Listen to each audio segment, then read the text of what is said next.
Welcome back. This is William with Now's the Time to Act. We're going to continue our video series today called Preparedness. Last video we went over the introduction of what we're going to cover over the next few videos. Everything from your bug out bag, how to start a fire, land navigation, and different stuff like that. Today we're going to go over the bug out bag, which to me personally is the most essential item that you'll need to get from one place to another. The bug out bag, for me personally, is going to carry essential items that I need, that I will need to start a fire, drink water, and also for future, maybe to set up shelter long term. Now the bug out bag itself is more meant to more of a short term solution, more of a transit, also an expeditionary bag, and so forth we'll go over later. Today's bag we're going to go over is mine that I carry with me. It weighs a little over 20 pounds and has everything in there from weapons to fire starters, kindling, first aid, bungee cords, rope, poncho, different clothing, essential items that you'll need. Of course, I think I went over fire and water as well. That's going to be my personal bag. We'll go over there in the kitchen where I have it set up for you and discuss the different items in there, why I have them in there, and also, keep an open mind. This is my bug out bag. This is how I've kind of catered to my needs. Your needs will be definitely different depending on the location and the weather that you're in. So just keep an open mind. This is my bug out bag. I hope it helps you setting up your own bug out bag. And if you have any questions, feel free to comment below, and it will definitely get those answered for you. So bear with me one moment, and we'll get over there for the kitchen for you. Alright, here we go. Here's the setup that I have out of my bug out bag here on the kitchen table for you. Give you an idea, it's about 3 feet by 4 feet. So give you a quick idea of what's in there. Like I said, it weighs a little over 20 pounds, not including the firearms that I carry on a sling. The bag that I have here is your typical bug out bag that you can buy off of eBay. It's exactly where I got mine for $39. You can go a little bit more expensive. The difference is going to be the stitching, the quality of the fabric, and as well as the size capacity that you can carry on there. I unfortunately am on a budget, so for me the $39 was a little bit more in my price range. But whatever your price range is, then definitely get a bag that it will carry what you need. To start off with, we'll go kind of right to the left here. I have MREs from the Wise Company. You can actually get a hold of them on their website and get a free sample sent to you. They're actually really good. Each bag is 4 servings. I prefer these over your typical MREs, which are these ones here. This is a standard issue military MRE. They're really good as well. I prefer them. A lot of people don't like them, but hey, they're food when you need them.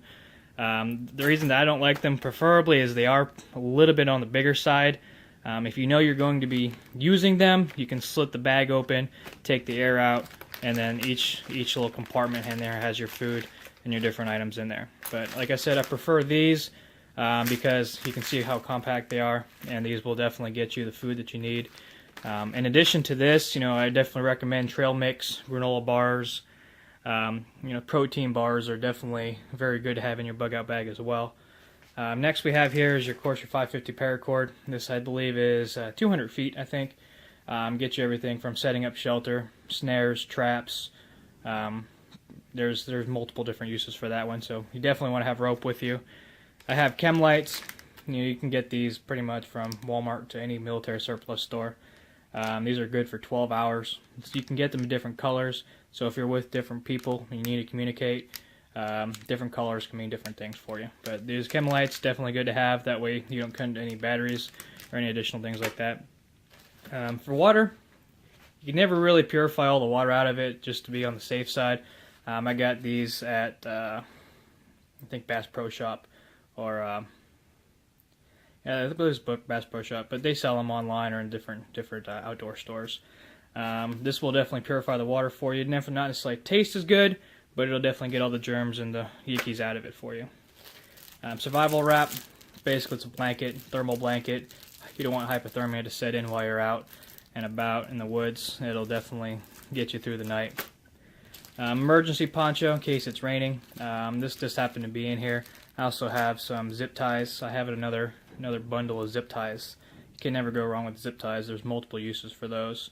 I actually have a Gore-Tex all-weather jacket that I have from the military, and that pretty much gets me my needs. But just in case you need to use a poncho to collect water, a water harvest, or use it for a temporary shelter or blanket, definitely good to have one of those. It doesn't take up any space or any extra weight.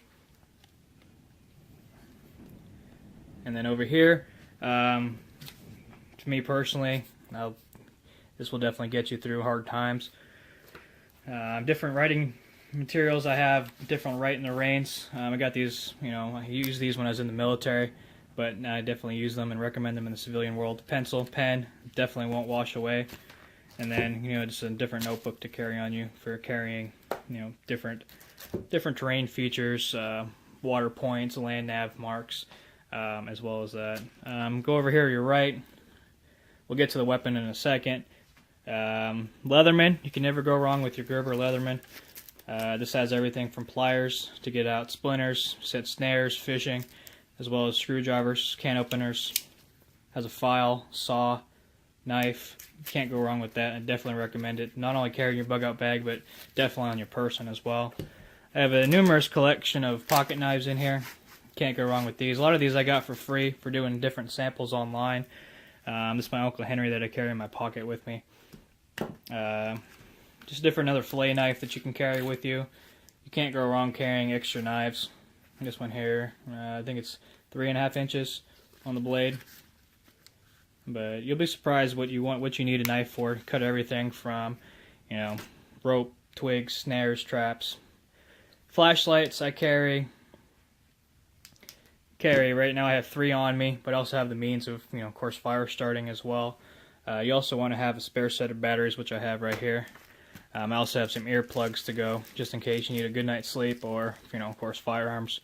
Multiple different purposes that you can definitely carry on you. Here, which is going to be kind of the box of 380 bullets that I have, as well as these copper blanks here. For me, they're trading items. I do have some more that I have in a different bag, but it gives you an idea of just, these are copper. You can get them at the gun shows. So I got these, a couple bucks a piece. You can also get them online. A little bit more money there, but you usually get a good deal online. Get a good deal when you go to the gun shows. Box of ammo. I don't have that gun. My wife carries this gun. This is just a different box that you have. You can always trade it for items that you may need. Let's see here. Where are we at? Okay. My land navigation setup up here is what I kind of used in the military. Like I said, I live in the Texas Hill Country, so I have a map here. It's pretty in depth. A lot of the major cities around here, it's got street maps. A couple bucks at the gas station. I definitely recommend getting one of those. State maps, wherever state you're in or wherever your bug out location is going to be, definitely recommend getting maps of the different towns and cities and the roads along that bug out route. That way you have a full navigational viewpoint of where you're going, as well as setting up shelters, viewpoints, defense, and stuff like that.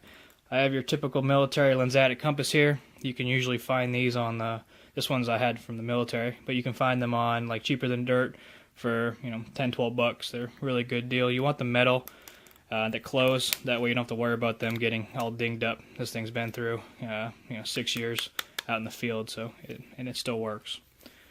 And then you also familiarize yourself with of course, the sun, rises in the east, sets in the west. If you want to get, real technical, you can also get into navigating by the stars, the North Star, and stuff like that. Up here I have, like I said, more flashlights. These ones here, just your typical LED lights, low battery power, but they do provide a lot more brightness. Fire starters, I have a couple of different means, of course, rule of threes. I have these fire matchsticks, which, one stick will get you through pretty much one fire. So you can definitely, see I got 4 in there, and these you can pick up. I picked them up at HEB. Wherever there's fire starter, I usually have a box of matches. These are strike anywhere, damp-proof matches. I haven't had the time or the money to, but I definitely recommend investing in at least 1 or 2 pouches of the 100% waterproof matches. But you can find more videos on YouTube on how to waterproof your own matches. Roll of threes. I got, not only matches, but I got lighters. I got my Zippo and then 2 different butanes.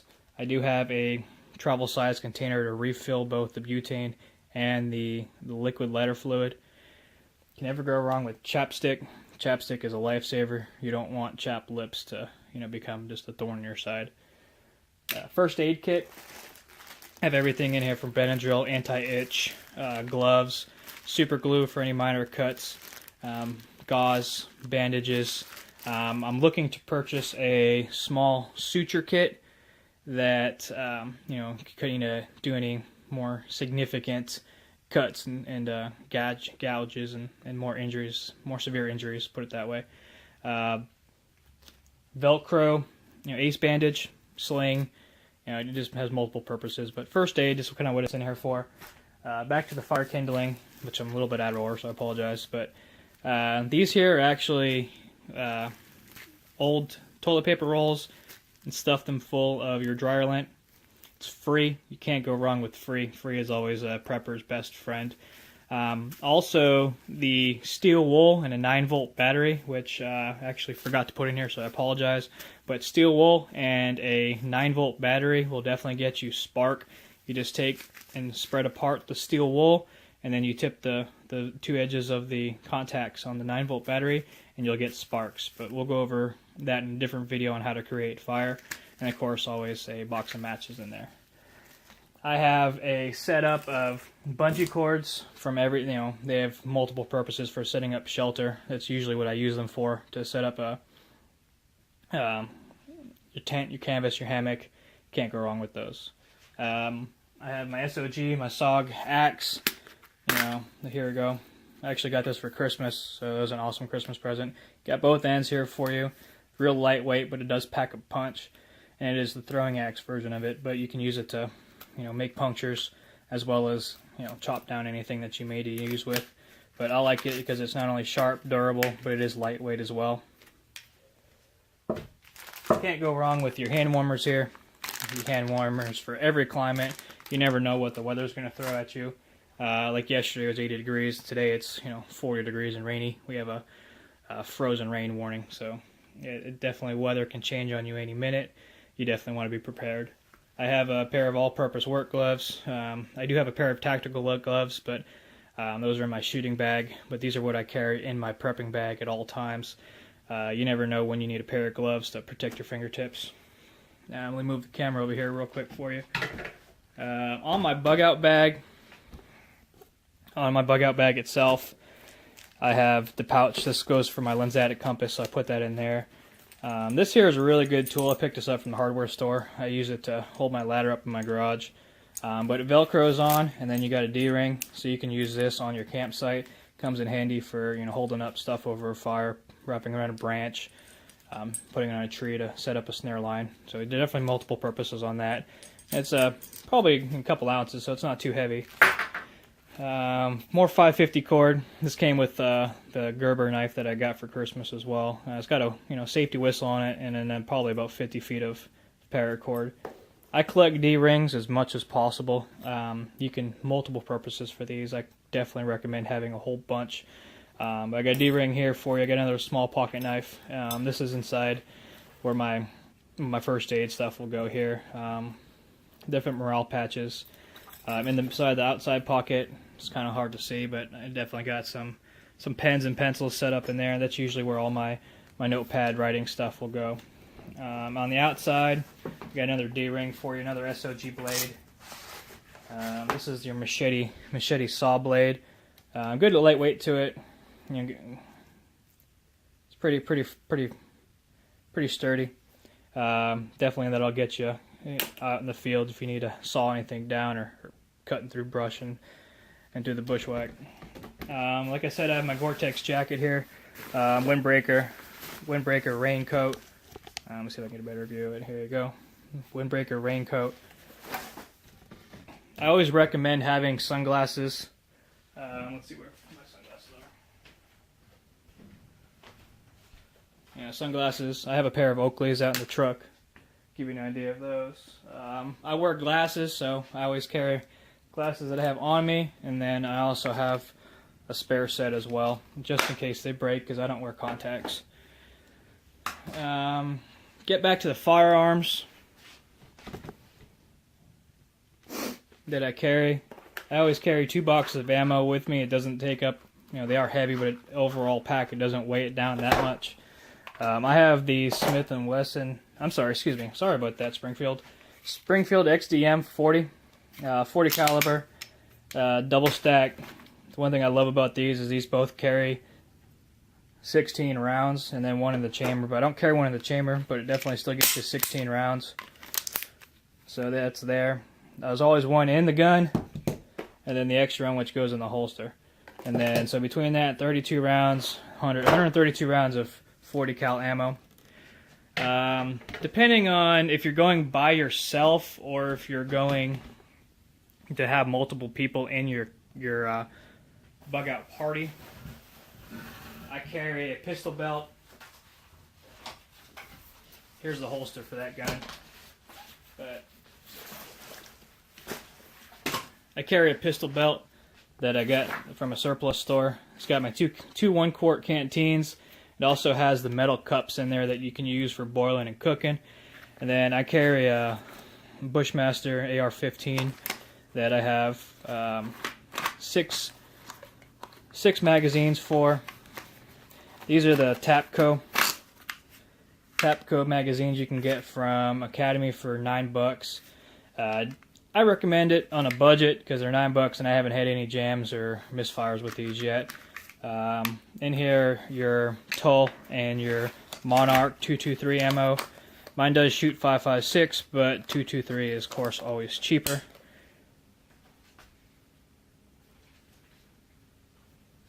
So let me move that out of the way for you. And then here's the setup that I carry with my sling right there. There we go. When my wife comes with me or my daughter, you don't necessarily always need to carry a big old gun to kill something with. You got your rodents, your varmints, squirrels. This is my daughter's gun, but I have it sighted at 50 yards, and it's accurate. I can hit, a knot off a tree at 100 yards. So it definitely is. I got this for her for Christmas, $90 at Academy, and then I ordered the scope online. It's like $15. It's 22 single shot, but if you're accurate and you know what you're doing, that's all you need. They do have them in black, but like I said, this is my daughter's gun. Definitely recommend it. Carrying something smaller calibered pellet gun or a 22 to shoot smaller game with. But there's pretty much my bug out bag that I have. The whole weight of the whole bag weighs a little over 20 pounds. The only thing I didn't include in here, which I do put in there, is talcum powder, as well as extra pair of socks, extra pair of underwear, and undershirts. The external clothes, you don't want to wear jeans. Jeans are very bad. See if you can find yourself some tactical pants, cargo pants, so when they get wet, they aren't very heavy and they dry quicker, as well as anything lightweight. Pounds matter. Pounds can kill you if you carry too much. If you're not used to it, I'm personally used to carrying a rucksack that weighs 150 pounds. So for me, 20-30 pounds on me, maybe total of 40, including the firearms. It's not that much, but definitely make your bug out bag to what you feel you need, and then go from there, adding or subtracting different items. Now you can also do replacements on items that weigh less. This here is a full box. You can go and buy smaller boxes that are a lot smaller, same amount of ammo, but they weigh less. It's not necessarily way less, but take up less space. So definitely, browse, look for substitutes on items. But this here will definitely get me through pretty much anything I need to get through for a 72-hour bag. Now, once you get to your shelter, you'll be able to evaluate, long-term, basically longevity of how long you'll need to be out there in the woods to, your supplies. So you always want to do an inventory of your supplies before and after you have arrived. If you can have time to do it, just double check in between. You know, you may have dropped something, or may have forgot something along the way at your last waypoint. But let me switch back over to the other view of the camera. But give me 1 second, I'll be right back. Appreciate it. Right, here we go. Thank you for that quick break. Like I said, there again is my bug out bag. It is catered to my needs, my environment, my area. If you're up in a northern climate, you'll definitely want to add, more warm weather items. Maybe more fire starters, more hand warmers, different socks, thermals, stuff like that. But like I said, all of our bug out bags are catered to our own individual needs and our own individual locations. Things to keep in mind are, different items weigh different weights. Browse around. If you find something that you really like, go ahead and buy it. You can always find a substitute for it later. At the end of the video, I'll include links to the different sites that I buy some of my stuff at, as well as I'll put them down in there in the comments for you on the video. If you have any questions, feel free to go ahead and comment below or email me. I'm more than happy to answer them for you. I may have learn from you as well as you learning from me. I don't stop learning. I love getting together with people, like-minded individuals, to go over different ideas. My idea may work for one way, and then their idea may work for another. So definitely recommend networking out with other people that are in your prepping areas. Communicate, network, build yourself a community. You may not bug out with them, but you can definitely learn from them, and I definitely recommend that. But thank you again. This is William with Now's the Time to Act, and we'll be continuing our video series on preparedness. Thank you again.